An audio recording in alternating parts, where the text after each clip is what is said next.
UFC Fight Night, Petr Yan versus Deiveson Figueiredo is officially over. Petr Yan defeats Deiveson Figueiredo in a unanimous decision win, 50-45 across all three judges' scorecards, and this fight was insane. The UFC must keep putting UFC Fight Night cards outside of the US.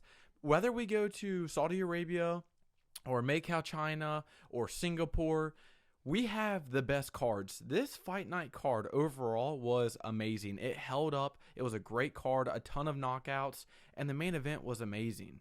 I mean, Petr Yan and Deiveson Figueiredo, if you looked at the scorecard or the striking statistic, you wouldn't have thought the fight went how it looked, right? You would have thought if you looked at the statistics, oh wow, Petr Yan beat Deiveson Figueiredo badly. But that wasn't the case. This fight was extremely close. Although Petr Yan, yes, he did win every round. In my opinion, he did lose the fourth round. Deiveson Figueiredo threw a right hand and dropped Petr Yan, which was insane.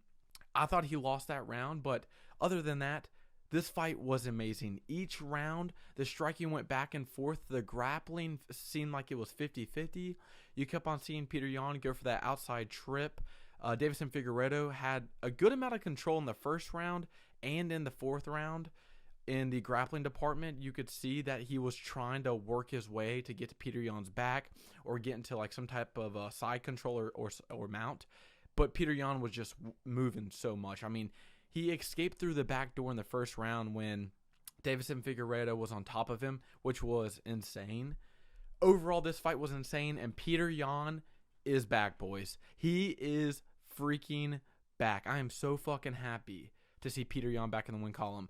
Going from the DQ loss to Aljamain Sterling to losing to Aljamain Sterling, then getting your ass beat by Merab, or losing to Sean O'Malley, then getting your ass beat by Merab, like, Petr Yan didn't look too good, right? He was on the decline from being potentially one of the deadliest bantamweight fighters in the division to going on a 3-fight losing streak. It was not looking good for Petr Yan. And don't forget, Merab had 50 attempts of takedowns against Petr Yan when they fought. So it looked like Petr Yan was on the decline, right? Merab, 50-45 Petr Yan.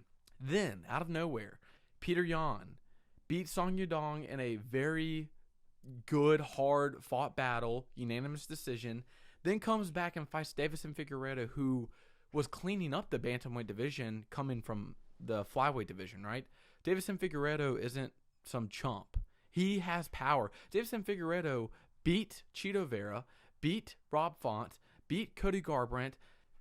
Deiveson Figueiredo isn't some easy test, and the fact that Petr Yan was able to beat him every single round, outbox him, use the combinations, use the uppercuts, we started seeing that in the later rounds 3, 4, and 5, to really put Deiveson Figueiredo on his back foot.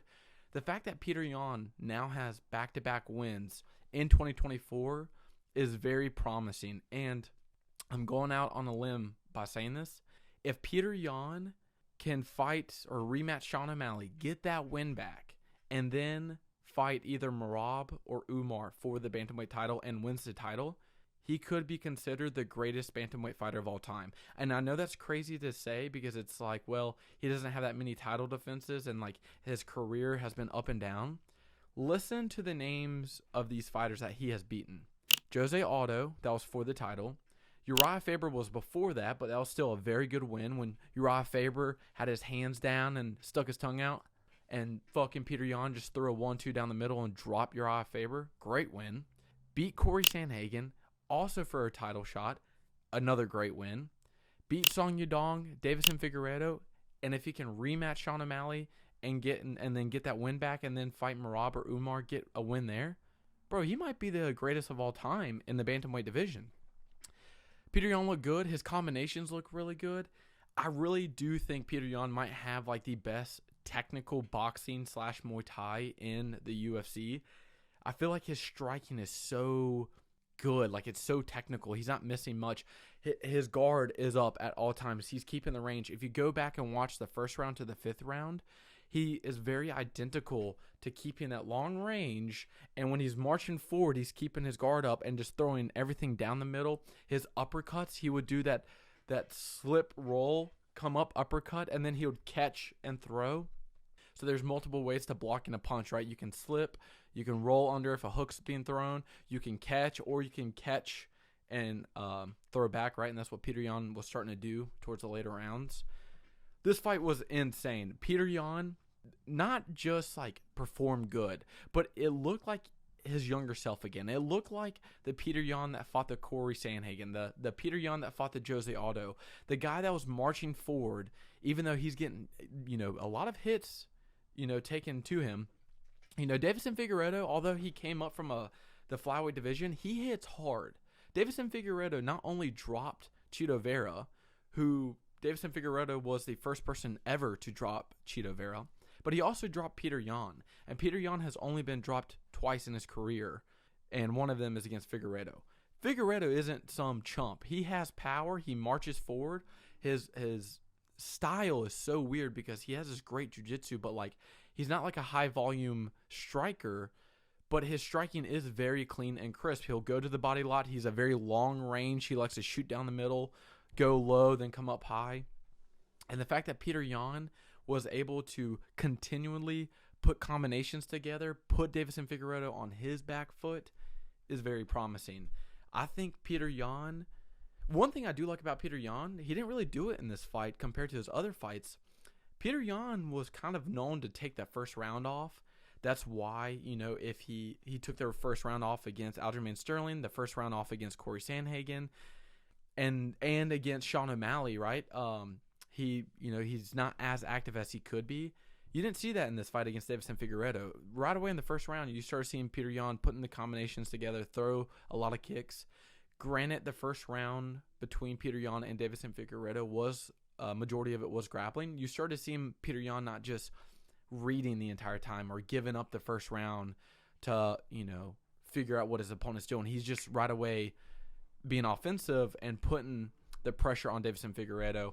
I think Petr Yan's next fight needs to be against Sean O'Malley. I think that is the perfect fight. You rematch it. The first fight was very controversial. Although Sean O'Malley won, a lot of people thought Petr Yan won. So I think you run that back. That's the number one contender.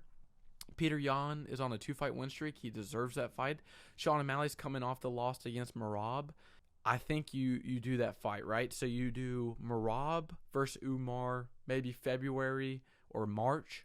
Have that fight, have the number one contender on that same card, right? That gives Petr Yan, 3 months? December, January, February? Yeah, 3 months. It gives Sean O'Malley some time.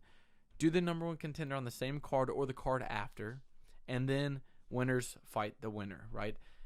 I think if Petr Yan rematches Sean O'Malley and it's a 5-round fight, I think you see Petr Yan beat Sean O'Malley. If it's a 3-round fight, it could happen again where Sean O'Malley does enough to win the first round. Maybe he loses the second, but then, ultimately wins the third. Petr Yan and Sean O'Malley would be a great fight for a 5-round fight. Maybe do a co-main event on a pay-per-view under the bantamweight championship, or you do a fight night in Canada or the UK or whatever the case is. Or I guess you can't do UK, but main event 5-round fight between Petr Yan and Sean O'Malley. Winner fights winner. For Deiveson Figueiredo, he still looked good. This is not the end for Deiveson Figueiredo. Yes, Deiveson Figueiredo is 36 years old, but he's 24-4-1. He still looked good. He didn't look like a Kamaru Usman out there where you're like, time is ticking. Deiveson Figueiredo, the fact that he beat Chito Vera, Cody Garbrandt, he beat Rob Font, these high contenders in the bantamweight division, shows you that Deiveson Figueiredo is still promising. There's still a lot left there.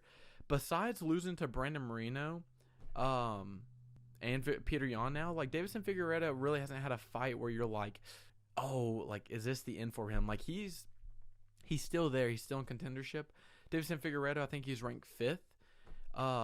Have him fight someone like Corey Sandhagen. That'd be a good fight, right? Have him still be there in the contention. Maybe not for a number one contender, but still there where he can compete high.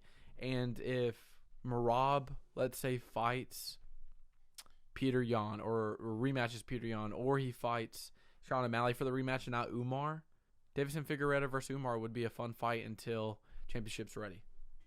I think you do that. This is not the end for Deiveson Figueiredo. Petr Yan looks amazing. He is back. The people's champs. Let's not forget that. Thank you so much for watching. I hope you enjoyed. See you in the next video.